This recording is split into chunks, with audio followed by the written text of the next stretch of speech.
한국요? 그냥 빙판이나 타라 그래요. 눈 위에서 태극기 볼 일이 있겠습니까? 불과 며칠 전 냉소로 가득했던 밀라노 프레스센터는 지금 긴장 섞인 침묵으로 바뀌었습니다. 현지 시각 2026년 2월 12일 전설의 우승이 당연시되던 리비뇨 설산의 질서가 숫자 하나에 완전히 무너졌기 때문입니다. 90.25 충격이 채가시기도 전에 2월 18일 빙판 위에서는 0.093초가 터져나왔습니다. 이건 기적이 아닙니다. 눈과 얼음 위를 동시에 장악해버린 대한민국의 소름 돋는 설계였습니다. 도대체 대한민국은 무엇을 준비했길래 세계 동계 스포츠의 판도를 통째로 뒤집어버린 걸까요? 2026년 밀라노를 경악하게 만든 그 전말을 지금 공개합니다. 이어질 이야기가 궁금하시다면 구독과 좋아요로 함께 해주세요. 혹시 보셨습니까? 닌자 트레이닝? 2025년 11월 캐나다 최대 스포츠 채널 공식 인스타그램에 올라온 영상 제목입니다. 좋아요 17만 개. 적지 않은 숫자죠. 그런데 영상 속 장면은 닌자가 아니었습니다. 태권도였습니다. 대한민국의 종주 무술 말입니다. 닌자와 태권도, 일본과 한국, 이걸 구분하지 못한 채 제목을 달았습니다. 스포츠 전문 채널이라는 곳에서요. 이런 일이 처음도 아닙니다. 그 전에도 국제 스포츠 기구 공식 계정에서 더 태권도 영상에 유도 해시태그를 붙여서 논란이 된 적이 있었습니다. 그때도 항의가 들어간 뒤에야 수정됐죠. 한 번이면 실수라고 하겠습니다. 두 번이면 무지라고 하겠습니다. 그런데 이게 계속 반복된다면 그건 뭐라고 불러야 합니까? 저는 캐나다 설상 전문 기자 마이클 르블랑입니다. 20년 넘게 동계올림픽을 취재했습니다. 설산 위에서 벌어지는 웬만한 일에는 놀라지 않습니다. 그때도 그냥 넘겼습니다. 실수겠지 하고요. 그런데 밀라노 올림픽이 시작되고 나서 두 번째 일이 터졌습니다. 캐나다 공영방송 중계였습니다. 쇼트트랙 혼성 계주 경기 때 한국 선수가 빙판 위를 질주하고 있었습니다. 화면 하단 자막에는 분명히 대한민국이라고 표기돼 있었습니다. 유니폼에는 태극마크가 선명했습니다. 관중석에는 태극기가 흔들리고 있었죠. 자막도 보였고 마크도 보였고 깃발도 보였습니다. 그런데 해설진 입에서 나온 단어는 이랬습니다. 중국 선수입니다. 이번에도 한 번이면 실수라고 하겠습니다. 그런데 며칠 뒤 스피드 스케이팅 남자 1000m에서도 똑같은 일이 벌어졌습니다. 구경민 선수를 또 중국이라고 불렀습니다. 그리고 스켈레톤 홍수정 선수까지 3번입니다. 같은 나라를 같은 방식으로 3번이나 잘못 불렀습니다. 결국 항의를 받고 6일이 지나서야 정정보도가 나왔죠. 그 사이 수백만 명의 시청자가 그 장면을 봤습니다. 이게 단순한 실수입니까? 저는 그때 처음으로 생각했습니다. 이건 정보가 부족한 게 아니라 관심이 부족한 게 아닌가. 상상해 보세요. 캐나다라는 나라가 어떤 나라인지요. 로키 산맥이 나라를 가로지릅니다. 겨울이 6개월입니다. 아이들이 스키를 신발처럼 신고 자랍니다. 동네마다 스노보드 파크가 있고 하프파이프가 놀이터입니다. 올림픽 누적 기준 스노보드 메달만 17개, 미국 다음으로 많습니다. 프리스타일 스키까지 합치면 30개가 넘습니다. 설산에서만큼은 우리가 세계의 중심이라고 믿어왔습니다. 미국 정도가 라이벌이고 스위스나 오스트리아 정도가 경쟁 상대라고 생각했죠. 한국이요? 빙판에서는 강하다고들 하죠. 쇼트트랙에서는 늘 위협적인 존재였습니다. 그런데 눈 위에서요? 설산에서요? 솔직히 말하면 관심 밖이었습니다. 한국, 중국, 일본, 아시아 설상 종목은 우리에게 그냥 하나였습니다. 굳이 구분할 이유도 느끼지 못했습니다. 참 대단한 자신감 아닙니까? 그런데 말입니다.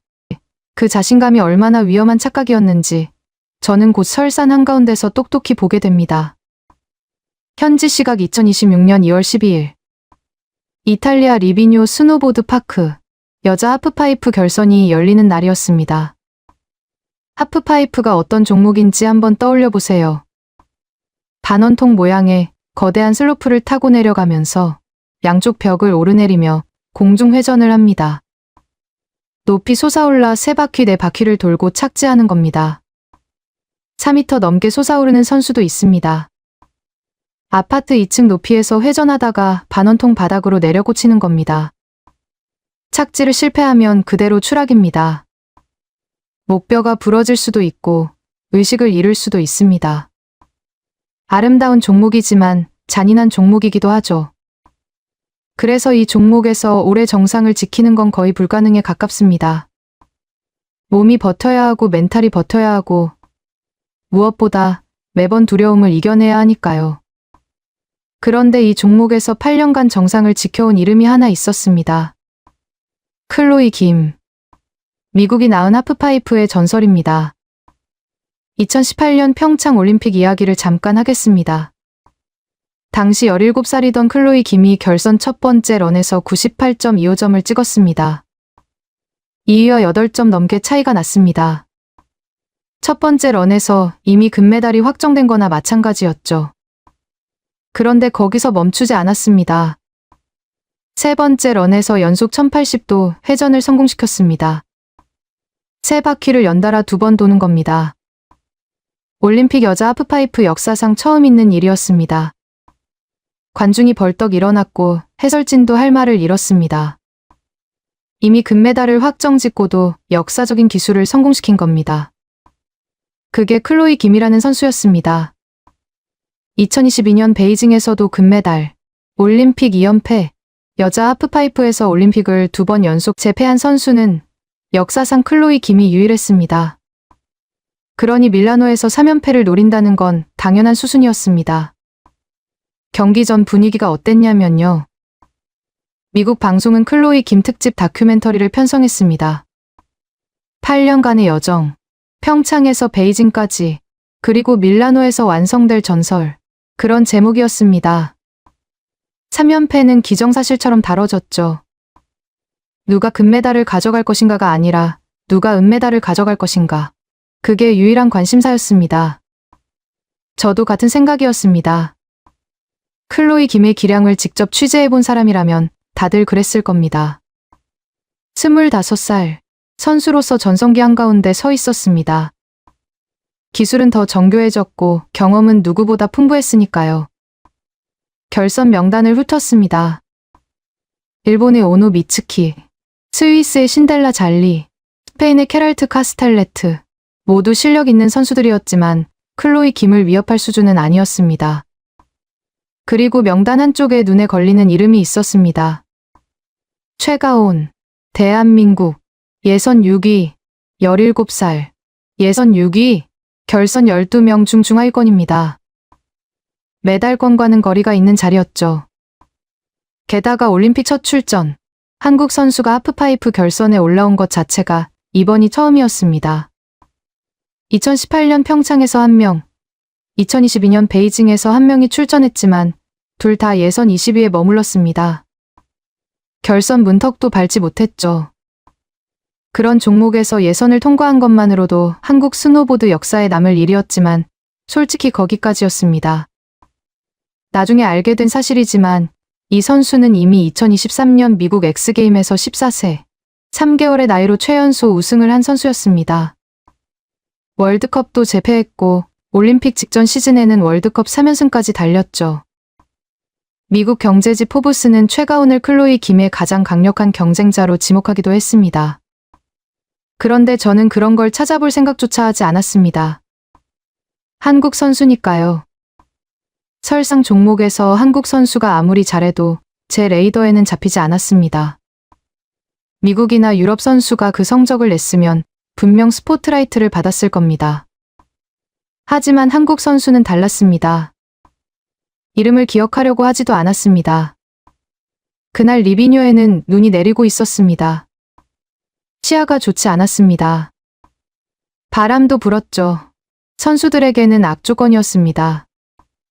하프파이프는 원래도 위험한 종목인데 눈발까지 날리면 공중에서 방향 감각을 잃기 쉽습니다. 착지 지점이 제대로 보이지 않으니까요. 경험 많은 선수들도 이런 날에는 고난도 기술을 포기하고 안전한 구성으로 돌아갑니다. 실제로 그날 결선에서 유독 많은 선수가 넘어졌습니다. 예선에서 멋진 연기를 보여줬던 선수들도 결선에서 속수무책으로 무너졌습니다. 그만큼 가혹한 조건이었습니다. 하지만 클로이 김은 달랐습니다. 그 악조건 속에서도 88점을 찍었으니까요. 역시 클로이 김이다. 누구도 이 벽을 넘지 못한다. 저는 완전히 확신하고 있었습니다. 결선이 시작됐습니다. 클로이 김의 첫 번째 런, 88.00점. 1위, 예상대로였습니다. 올림픽 하프파이프에서 88점이면 보통 메달권이 확정되는 점수입니다. 다른 선수들의 런이 이어졌지만 88점을 넘는 선수는 나오지 않았습니다. 분위기는 완전히 굳어져 있었죠. 오늘의 주인공은 클로이 김이다. 3연패가 완성된다. 시상대 가장 높은 곳에 성조기가 올라간다. 경기장 전체가 그 시나리오를 따라가고 있었습니다. 제 카메라도 처음부터 끝까지 클로이 김만 따라가고 있었습니다. 최가운이라는 이름은 명단에서 스쳐 지나간 세 글자에 불과했습니다. 아니, 여유라기보다는 오만에 가까운 확신이라고 해야 할까요? 결과는 이미 정해져 있다고 믿었습니다. 그런데 말입니다.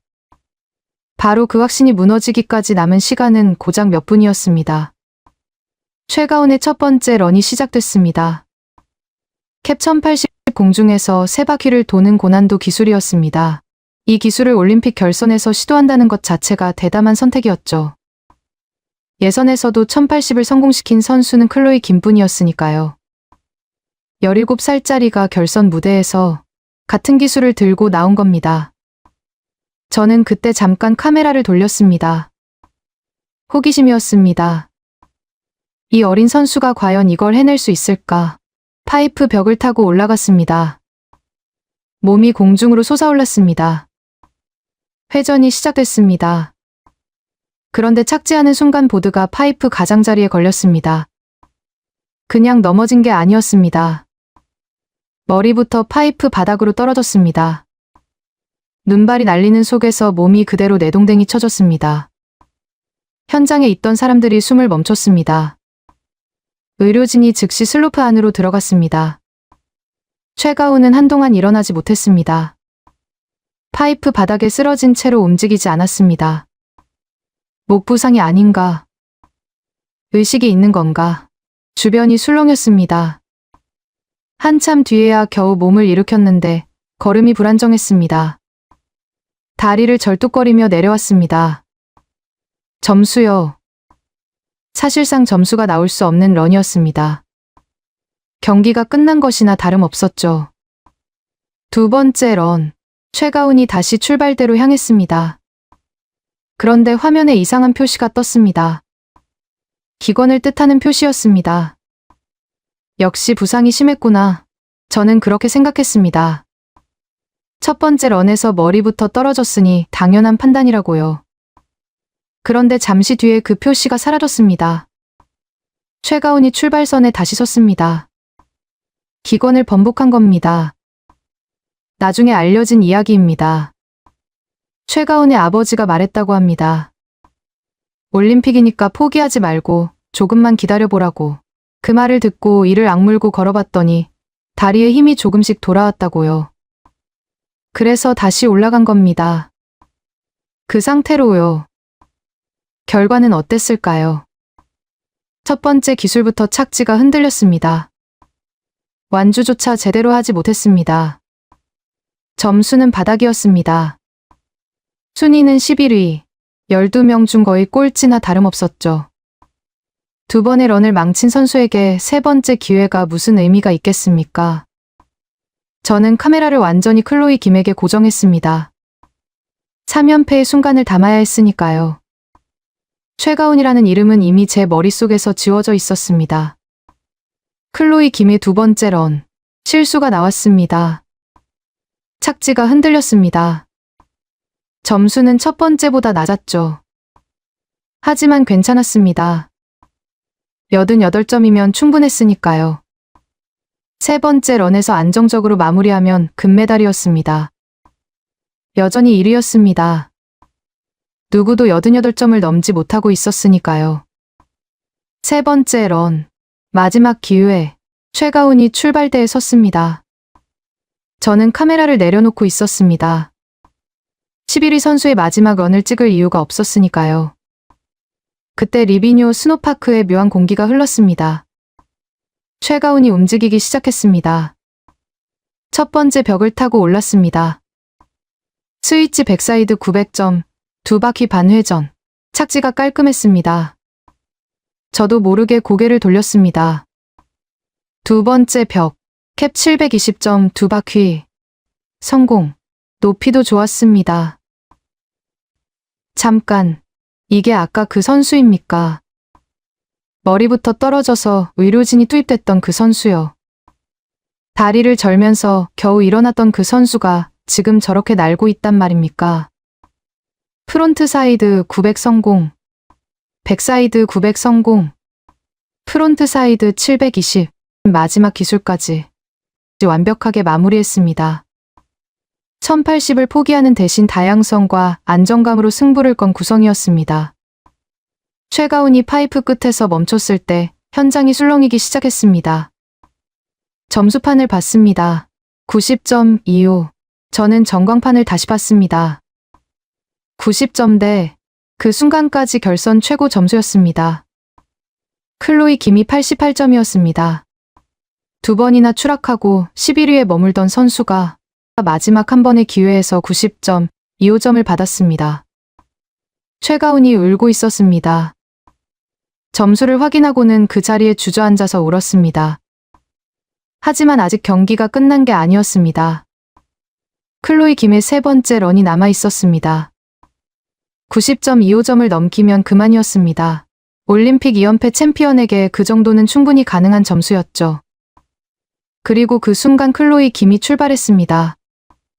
클로이 김이 파이프 벽을 타고 올랐습니다. 첫 번째 기술, 성공이었습니다. 높이도 좋았습니다. 두 번째 기술, 회전이 안정적이었습니다. 이대로 가면 역전이었습니다. 90점을 넘길 수 있는 흐름이었죠.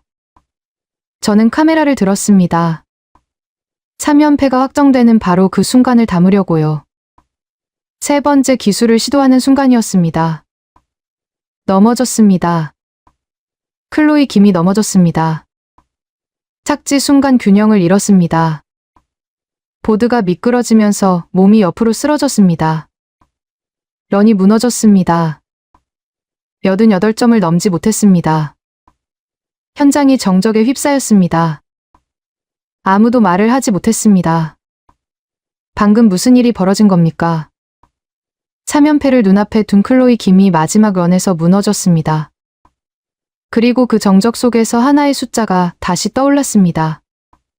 90.25. 최가훈의 점수. 결선 최고점.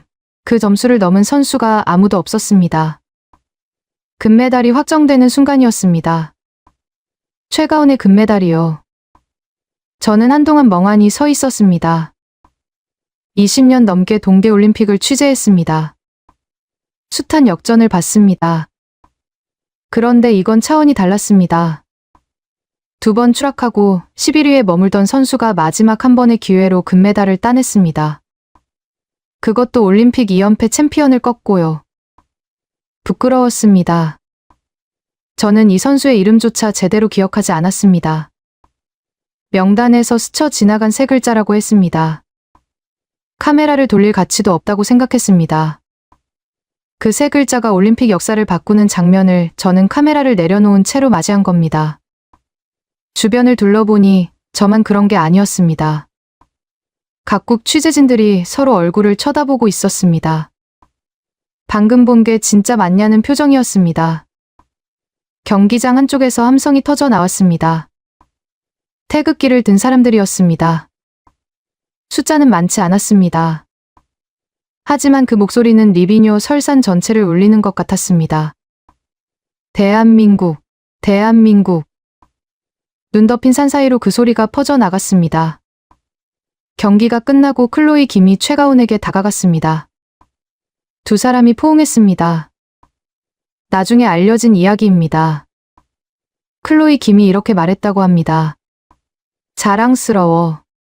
은메달을 목에 건 선수가 금메달리스트에게 자랑스럽다고 한 겁니다. 보통 있는 일이 아니죠.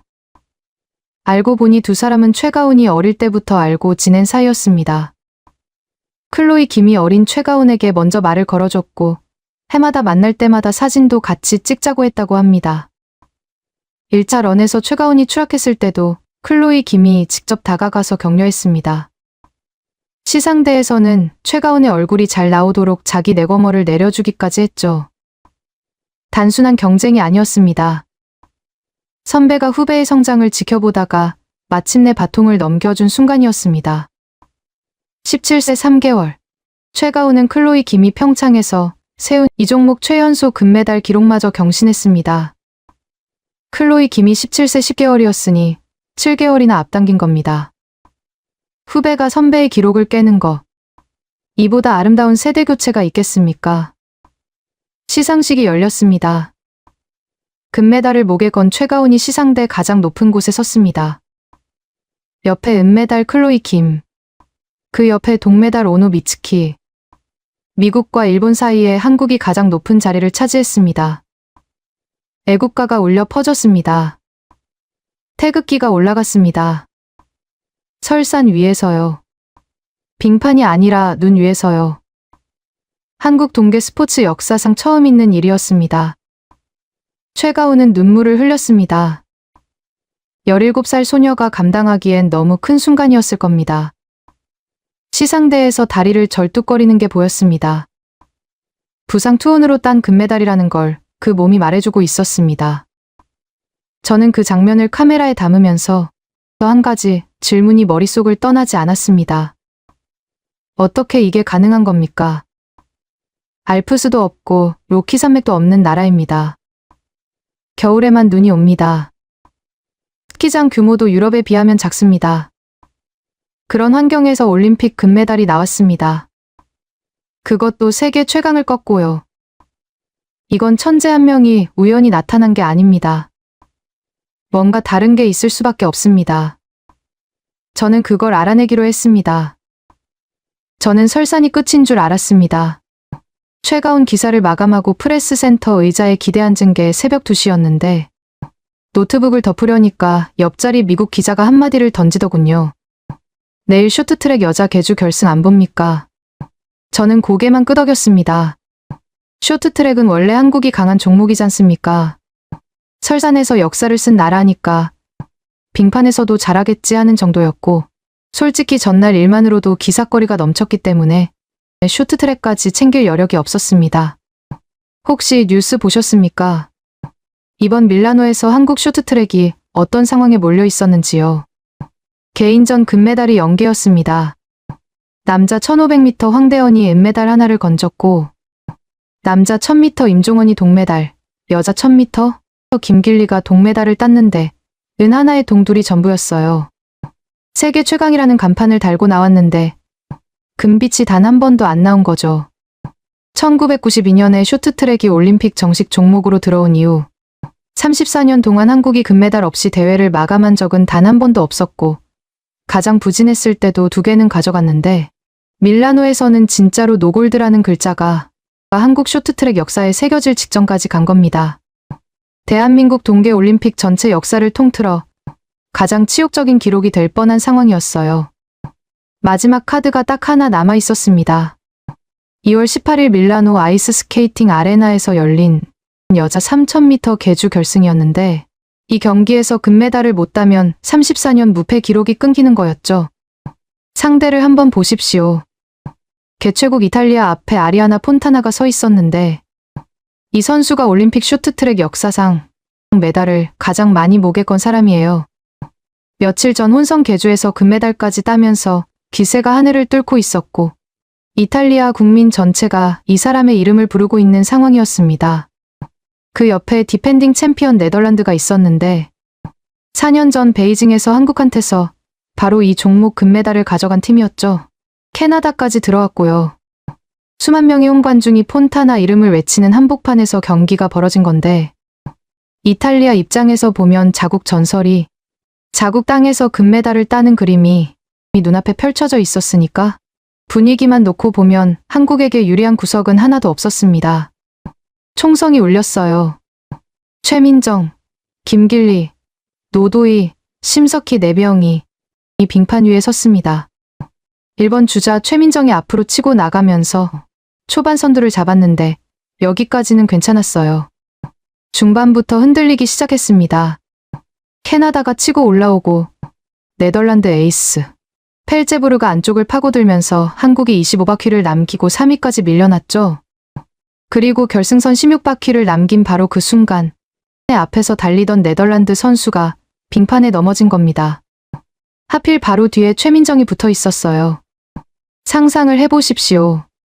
시속 40km로 달리는데 코앞에서 사람이 쓰러지는 겁니다. 충돌하면 4년을 갈아 넣은 올림픽이 1초 만에 끝나요. 최민정이 순간적으로 몸을 비틀어서 피했는데 넘어지지는 않았지만 속도가 죽으면서 선두 그룹과 간격이 확 벌어졌습니다. 이탈리아 1위, 캐나다 2위, 한국 3위, 아레나 전체가 폰타나 이름으로 들끓었고 이탈리아 관중이 일제히 일어났어요. 자국 전설의 금메달이 코앞이라고 확신한 거죠. 저도 같은 생각이었습니다. 여기서 끝이겠구나. 설산에서 하나 건졌으면 충분한 거 아닌가. 빙판까지 가져가기엔 상대가 너무 셌습니다. 남은 4바퀴? 여기서 반드시 말씀드려야 하는 장면이 하나 있어요. 심석희가 최민정의 등을 밀었습니다. 이 두 사람 사이에 어떤 일이 있었는지 기억하시는 분 계실 텐데요. 불화설이 있었죠. 같은 대표팀인데 서로 눈을 마주치기도 어려웠다는 이야기가 수년째 끊이지 않았고 한국 스포츠 팬이라면 모르는 사람이 없을 겁니다. 그 두 사람이에요. 올림픽 결승 마지막 4바퀴를 앞에 두고 한 명이 다른 한 명의 등을 온 힘으로 밀어준 겁니다. 과거에 무슨 일이 있었든 이 순간만큼은 같은 유니폼을 입은 한 팀이었어요. 최민정이 그 힘을 받아서 캐나다를 제치고 2위로 올라섰습니다. 마지막 주자 김길리에게 바통이 넘어갔습니다. 남은 거리가 2바퀴였는데 바로 앞에 이탈리아 폰타나가 달리고 있었어요. 홈 관중의 함성을 등에 업은 전설이 코앞이었죠. 직선 주로에서 김길리가 안쪽을 파고들었습니다. 폰타나 옆을 비집고 들어가서 추월을 했고 결승선을 가장 먼저 통과했어요. 4분 4초 014, 이탈리아와의 차이가 0.093초였습니다. 사람이 눈을 한번 깜짝이는데 보통 0.3초가 걸린다고 하는데 그 3분의 1도 안 되는 시간에 금메달의 주인이 바뀐 거예요. 김길리가 빙판 위에서 두 팔을 벌리며 포효했고 방금 전까지 폰타나를 목 놓아 외치던 아레나가 순식간에 정막에 빠졌습니다. 평창 이후 8년 만에 계주 금메달이었어요. 올림픽 여자 계주 역대 9번 중 7번째 정상이었고 최민정은 이날 올림픽 통산 6번째 메달을 걸면서 대한민국 동아계 올림픽 최다 메달 기록 타이에 이름을 올렸습니다. 34년 역사상 노골드 위기를 마지막 종목 마지막 2바퀴에서 뒤집어버린 거죠. 경기가 끝나고 심석희가 눈물을 흘렸는데 나중에 전해진 말이 이겁니다. 힘든 과정을 함께 버텼다는 생각에 울컥했다. 짧은 한마디였지만 그 안에 수년치 무게가 전부 들어 있었어요. 며칠 전에는 눈 위에서 태극기가 올라갔고 이날은 얼음 위에서 태극기가 올라갔습니다. 설산에서는 한국이 해냈다는 사실 자체가 충격이었고 빙판에서는 이 나라가 절대로 무릎을 꿇지 않는다는 사실이 확인이었습니다. 며칠 사이 연속으로 태극기가 올라갔습니다. 한국은 전통적으로 쇼트트랙 같은 빙상에서 강세를 보여왔지만 설상 종목의 올림픽 금메달은 드문 일이었죠. 저도 20년 넘게 동계 스포츠를 취재했지만 이런 조합은 기억에 없습니다. 궁금하지 않을 수가 없었습니다. 도대체 저 나라 안에서는 무슨 일이 벌어지고 있는 겁니까? 취재를 시작했습니다. 처음에는 단순한 구성을 생각했어요. 천재 한 명이 열악한 환경을 뚫고 올라온 감동적인 이야기. 기자라면 누구나 좋아하는 언더독 서사죠. 그런 기사를 쓸 작정이었습니다. 그런데 한국 스노보드 관계자들을 수소문해서 이야기를 들어볼수록 제 예상은 완전히 빗나가고 있었어요. 이건 천재 한 명이 혼자 해낸 이야기가 전혀 아니었습니다. 한국의 훈련 환경을 먼저 말씀드려야 합니다. 한국에는 연중 사용할 수 있는 하프파이프가 없어요. 겨울에만 눈이 오고 시설도 제한적입니다. 캐나다에서는 상상조차 할 수 없는 조건이죠. 우리는 집 앞에 슬로프가 있고 눈이 6개월 동안 내립니다. 눈 없이 스노보드를 훈련한다는 발상 자체를 해본 적이 없어요. 그런데 한국은 그 고민을 해야만 했고 결국 답을 만들어냈습니다. 트램펄린과 에어백 위에서 공중회전을 수천 번 반복하는 훈련법이었어요. 그런데 이 에어백 훈련조차 한국 안에서는 시설이 부족해서 일본이나 중국으로 전지훈련을 나가야 할 정도였다고 합니다. 그러니까 다른 나라에서 기본으로 주어지는 것들을 한국은 전부 해외로 나가서 해결해야 했던 거예요. 눈 위에서 먼저 이기겠다는 게 아니라 공중에서 먼저 승부를 걸겠다는 발상. 없으니까 다른 길을 뚫은 겁니다. 여기서 끝이 아니었어요. 하프파이프는 결국 눈 위에서 하는 종목 아닙니까? 최가훈이 미국 매머드 마운틴의 스노보드 엘리트 팀에 소속돼 있었는데 이게 개인이 알아서 간 게 아니었습니다. 코로나 시기에 일본으로 가려던 계획이 막히면서 미국으로 방향을 틀었고 클로이 김의 아버지가 매머드 팀을 소개해줬다고 해요. 최가훈이 코치에게 자기 영상을 보냈더니 바로 엘리트 팀에 들어오라는 연락이 왔고 그때부터 5년 넘게 클로이 김을 지도해온 베니스너 코치 밑에서 훈련을 이어왔습니다. 국내에서 기초 체력과 공중 감각을 깔고 해외에서 실전 경험을 쌓아 올리는 구조였어요. 작은 나라가 지리적 한계를 정면으로 인정하고 그 위에 설계를 얹은 겁니다. 우리 캐나다는 집 마당에 슬로프가 있으니까 이런 고민 자체를 안 해도 돼요. 한국은 그게 없었습니다. 없으니까 직접 길을 깔아버린 거죠. 그런데 저를 진짜 멈추게 만든 건 그 다음이었습니다. 데이터요. 코치진과 분석팀이 최가훈의 경기 영상을 프레임 단위로 분석하고 있었어요. 공중 채공 시간, 회전 속도, 착지 각도, 파이프 벽 진입 속도, 전부 숫자로 쪼개서 어디서 0.5점을 잃고 어디서 1점을 더 받을 수 있는지를 계산한 겁니다. 감이 아니라 값, 느낌이 아니라 데이터. 3차원에서 최가훈이 1080을 빼고 다양성과 안정감 중심으로 구성을 바꿨던 거 기억하시죠? 그게 파이프 바닥에서 순간적으로 내린 결정이 아니었습니다. 부상이 발생하면 난도를 어디까지 내려야 점수가 살아나는지, 어떤 기술 조합이 완성도 점수를 극대화할 수 있는지가 이미 수많은 시뮬레이션을 거친 시나리오 중 하나였던 거예요. 17살 소녀가 머리부터 추락하고도 전략을 바꿔서 90점대를 찍을 수 있었던 건 배짱이 아니라 준비였습니다. 담력만으로는 절대 불가능한 일이에요. 그 뒤에 설계가 깔려 있었기 때문에 가능했던 겁니다. 기업 후원도 빼놓을 수 없었습니다. 최가훈이 올림픽 1년 전인 2024년 1월에 스위스 월드컵에서 허리를 크게 다쳤어요. 척추 골절이었습니다. 현장에서 바로 수술을 받아야 했는데 어린 선수에게는 감당하기 어려운 비용이었죠. 이때 롯데그룹이 부상 당시 약 7천만 원 규모의 치료비를 지원한 것으로 알려졌습니다. 롯데는 2014년부터 대한스키협회를 맡으며 300억 원 이상을 한국 스키 스노보드에 지원해온 기업이에요. 허리라는 게 스노보드 선수에게는 공중회전의 축이거든요. 돈이 없어서 수술을 미루거나 포기했다면 밀라노 출전 자체가 물 건너간 거였습니다.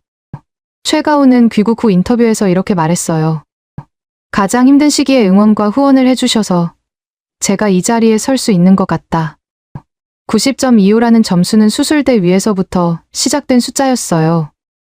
전광판에 찍혔던 그 90.25를 다시 한번 떠올렸습니다. 그건 한 선수의 재능이 만들어낸 숫자가 아니었어요. 에어백 위에서 수천 번 뛰어오른 시간이 들어있었고, 매머드 마운틴 눈 위에서 갈아 넣은 실전이 들어있었고, 프레임 단위로 쪼개진 데이터가 들어있었고, 수술대 위에서 다시 일어선 의지가 들어있었습니다. 빙판의 0.093초도 다르지 않았어요. 최민정과 김길리가 소속팀 성남시청에서 매일 함께 훈련하며 교대 타이밍을 몸에 새긴 시간이 그 안에 있었고, 심석희의 강한 푸시가 마지막 4바퀴 역전의 열쇠로 설계돼 있었습니다. 설산의 90.25와 빙판의 0.093초는 다른 숫자처럼 보이지만 같은 방식으로 만들어진 결과였어요. 개인의 재능이 아니라 조합의 정밀함이 금메달을 만든 겁니다. 그 순간 저는 깨달았습니다. 한국은 감동을 생산하는 나라가 아니라 결과를 설계하는 나라였다는 거요. 산이 없어서 약한 나라가 아니라 산이 없기 때문에 다른 길을 뚫은 나라였어요. 빙판 위에서만 강한 나라도 아니었습니다. 빙판을 지키면서 동시에 설상까지 넓힌 나라였죠. 다만 우리가 알려고 하지 않았을 뿐입니다. 프레스 센터가 이상하게 조용해졌습니다. 어제까지만 해도 다들 영상만 돌려보면서 떠들었죠. 저 점수 실화냐?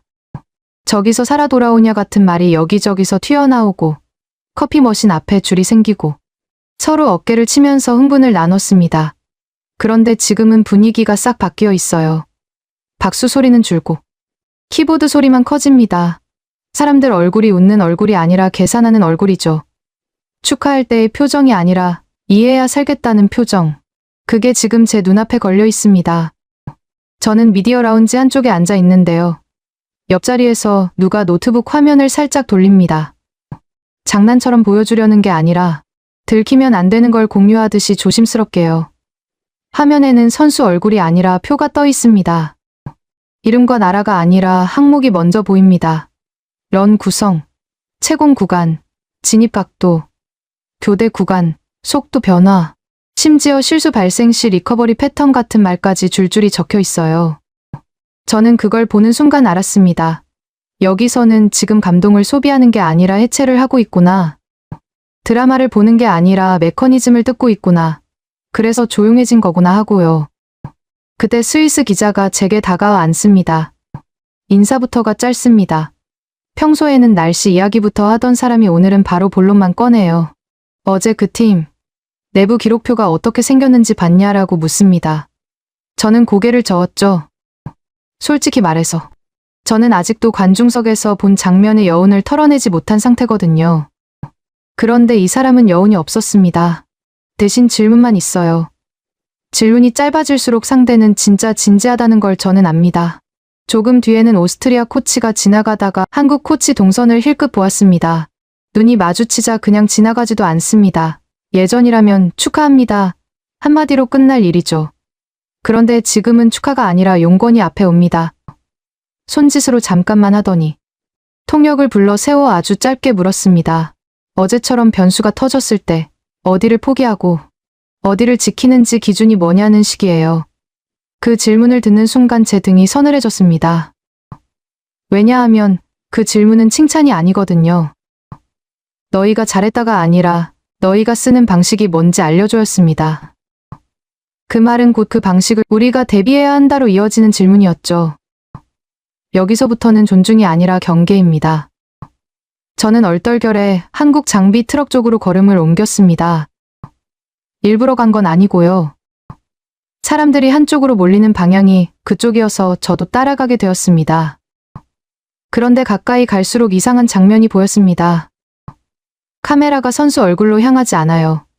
기자들이 마이크를 들고 붙는 곳도 선수 출입문이 아니라 스태프들이 오가는 작은 문이었습니다. 누가 봐도 주인공이 바뀐 동선이죠. 그리고 그분 옆에는 눈에 잘 띄지도 않는 종이가 붙어 있었습니다. 손바닥만한 크기인데 사람들은 그걸 유심히 보았습니다. 지나가면서도 2번 봤죠. 어떤 사람은 멈춰서 휴대폰으로 사진을 찍습니다. 그 순간 저는 숨이 턱 막힙니다.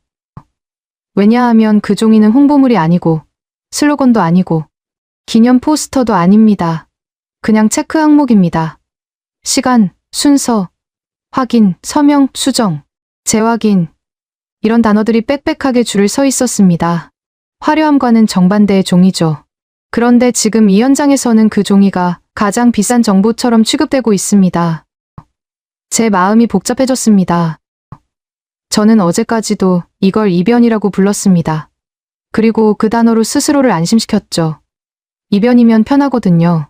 한 번으로 끝나고 다시 원래대로 돌아갈 수 있으니까요. 그런데 지금 제가 보는 건 되돌아갈 수 없는 변화에 가까워 보입니다. 왜냐하면 사람들의 반응이 다르니까요. 환호는 원래 하루짜리입니다. 하지만 질문은 오래 갑니다. 더 정확히 말하면 질문을 가진 사람은 멈추지 않습니다. 이해할 때까지 파고들죠. 그리고 그 파고드는 표정이 지금 이 프레스센터 공기를 바꾸고 있었습니다. 여기서 감정이 한번 꺾였습니다. 솔직히 고백하자면 저는 좀 부끄럽습니다. 저는 늘 설산을 취재하면서 제 세계가 중심이라고 믿었어요. 우리 홈그라운드에서는 우리가 룰이라는 식의 자부심이 있었죠. 그런데 지금은 제 자부심이 아니라 제 무지가 들통난 느낌입니다. 저만 그런 게 아니라는 게 더 씁쓸해졌습니다. 옆자리 기자가 중얼거렸습니다. 우리가 이 종목을 그렇게 오래 봤는데 왜 저쪽을 한 번도 제대로 안 봤지라고요. 그 말이 딱 지금의 공기였습니다. 반성인데 동시에 경계입니다. 인정인데 동시에 긴장입니다. 그리고 빙판 이야기가 섞여 들어오는 순간 이 조용함은 더 깊어졌습니다. 사람들은 하나의 장면을 칭찬하지 않습니다. 대신 장면을 연결합니다. 얼마 전 눈 위 장면과 오늘의 얼음 위 장면을 같은 칸에 넣어버려요. 마치 서로 다른 스포츠가 아니라 같은 시스템의 다른 출력처럼 다루는 겁니다. 저는 그걸 들으면서 속으로 생각했습니다. 아, 이게 진짜 무섭구나. 한 종목에서 한 번 터진 이야기가 아니라 서로 다른 표면에서 같은 방식이 반복되는 걸로 읽히는 순간 그건 운이 아니라 구조로 분류됩니다. 구조로 분류되는 순간부터는 존중의 톤이 달라지죠. 잘한다가 아니라 대비해야 한다로 바뀝니다. 그래서 지금 이 프레스센터가 조용한 겁니다. 축하해서 조용한 게 아니라 연구실이 돼서 조용한 거죠. 저는 그 침묵 속에서 아주 선명하게 느꼈습니다. 방금 전까지 변방이라고 생각했던 팀이 지금은 분석, 우선순위 1번으로 올라왔다는 거요. 말로 놀라워하는 단계는 이미 지나갔습니다. 이제는 계산이 시작됐고, 계산이 시작됐다는 건 판이 움직인다는 뜻입니다. 저는 그 움직임을 지금 이 자리에서 보고 있습니다. 그리고 한 가지를 더 느꼈습니다. 이건 끝난 이야기가 아니라는 것. 프레스 센터가 연구실이 됐다는 건 축제가 끝났다는 뜻이 아닙니다. 오히려 시작됐다는 뜻입니다. 이제 모두가 한국을 계산에 넣기 시작했으니까요. 예전에는 이런 질문을 했습니다. 한국이 설산에서 가능할까? 지금은 질문이 바뀌었습니다. 한국이 이번엔 어디까지 갈까? 이 차이는 작지 않습니다. 변방 취급을 받던 팀이 분석 우선순위 한 번으로 올라왔습니다. 놀람은 하루면 끝납니다. 경계는 오래 갑니다. 그리고 경계가 시작됐다는 건 그 나라가 판 위에 올라왔다는 뜻입니다. 지금 폐막이 다가오고 있습니다. 23일이면 이 대회는 막을 내립니다. 하지만 분위기는 다치지 않았습니다. 설산에서 90.25, 빙판에서 0.093초, 두 숫자가 이미 흐름을 바꿨습니다. 그런데 아직 끝난 게 아닙니다. 스피드 스케이팅이 남아있고, 컬링이 남아있고, 마지막 레이스들이 남아있습니다. 중요한 건 메달 개수가 아닙니다. 중요한 건 이제 어떤 종목이든 한국이 등장하면 누구도 가볍게 보지 않는다는 사실입니다. 그게 가장 통쾌합니다. 무시받던 이름이 지금은 준비 대상이 됐습니다. 구분하지 않던 국기가 지금은 전략회의 자료 첫 장에 올라갔습니다. 저는 이 변화를 20년 취재 인생에서 몇 번 보지 못했습니다. 어떤 나라는 한 종목으로 빛납니다. 어떤 나라는 한 세대로 반짝입니다. 그런데 눈 위와 얼음 위를 동시에 흔드는 장면은 질서의 수정에 가깝습니다. 이건 판이 이동하는 순간입니다. 우리는 설산에서 영역을 넓혔고 빙판에서 전통을 지켰습니다. 이제 남은 건 확장입니다. 폐막까지 남은 며칠, 세계는 조용히 지켜볼 겁니다. 또 무슨 설계를 들고 나올지 저는 확신합니다. 이번 대회는 금메달 몇 개로 기억되지 않을 겁니다. 이렇게 기억될 겁니다. 대한민국. 결과를 우연으로 만들지 않는 나라. 지금까지 시청해주셔서 감사드립니다. 요즘 우리나라 선수들 경기 보면서 솔직히 저도 가슴이 좀 뜨거워졌습니다. 메달 색깔보다 저 선수들이 흘린 땀의 무게가 자꾸 눈에 밝히더라고요. 우리가 응원한다고 기록이 바뀌진 않겠지만 그래도 누군가 지켜보고 있다는 거. 그게 선수들한테는 힘이 되지 않을까요? 밀라노의 밤은 아직 깊고 대한민국의 경기는 아직 남아 있습니다. 끝날 때까지 같이 지켜봐요. 이 영상이 괜찮으셨다면 좋아요 한번 눌러주시고 아직 구독 안 하신 분들은 구독도 부탁드립니다. 그게 저에게는 다음 영상 만드는데 큰 힘이 됩니다. 다음 영상에서 또 뵙겠습니다.